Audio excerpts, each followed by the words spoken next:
Namaku Arifin. Aku bukan orang jahat, hanya orang yang putus asa.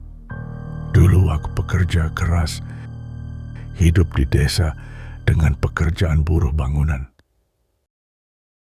Hidup sederhana dengan satu orang anak dan istri yang menerimaku apa adanya.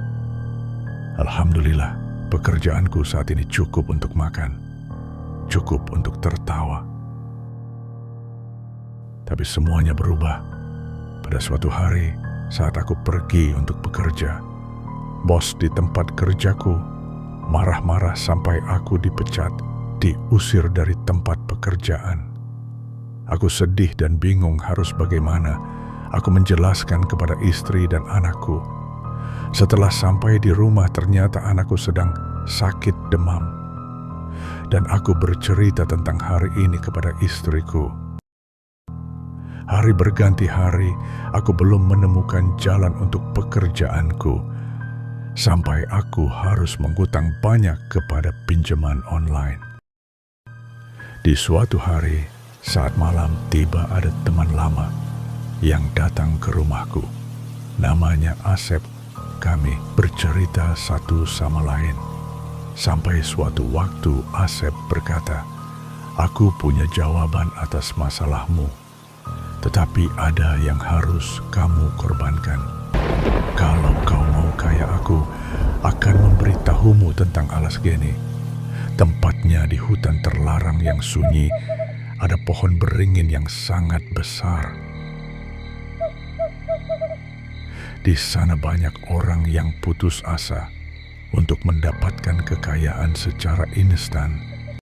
Malam Jumat Kliwon, aku nekat pergi. Aku bawa sesajen.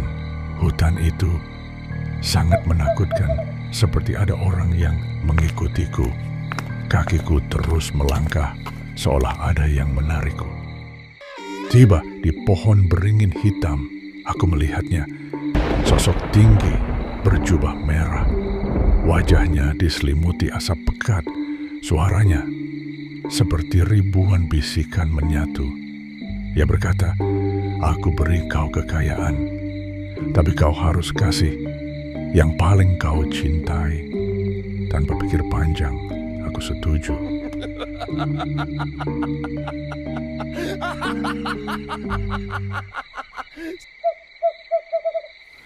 Suara bergemuruh seperti hujan ternyata. Suara uang yang sangat banyak jatuh dari atas langit. Hidupku berubah drastis. Aku membeli rumah mewah. Pekerjaanku sekarang sebagai direktur perusahaan. Anakku tertawa kembali dan istriku sangat bahagia. Tapi itu hanya 2 bulan. Pada suatu hari saat aku pergi bekerja, perasaan tidak enak. Di kantor, saat meeting, karyawan menemukan masalah yang serius.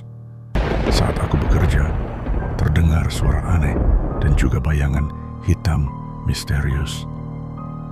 Aku sedang memikirkan apa yang akan terjadi. Sampai di rumah seperti biasa, aku dan keluargaku sedang menonton. Saat aku sedang buat kopi, aku kembali mendengar suara anak kecil dan tampak bayangan hitam besar di pintu menuju gudang. Lalu, suara terikan dari anakku terdengar keras. Anakku jatuh dari tangga. Aku panik. Aku memeluknya dengan erat, lalu membawanya ke rumah sakit. Saat aku pulang di rumah istriku kerasukan, berteriak, merusak barang-barang di rumah seperti orang tidak waras. Dengan sepenuh tenaga aku menenangkannya. Dari wajahnya dia bukan seperti istriku.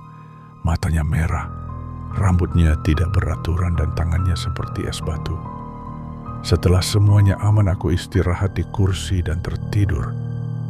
Suara aneh ini semakin jelas, seperti ada yang berbisik. "Kau janji, Chongkan. Kau janji kasih yang paling kau cinta."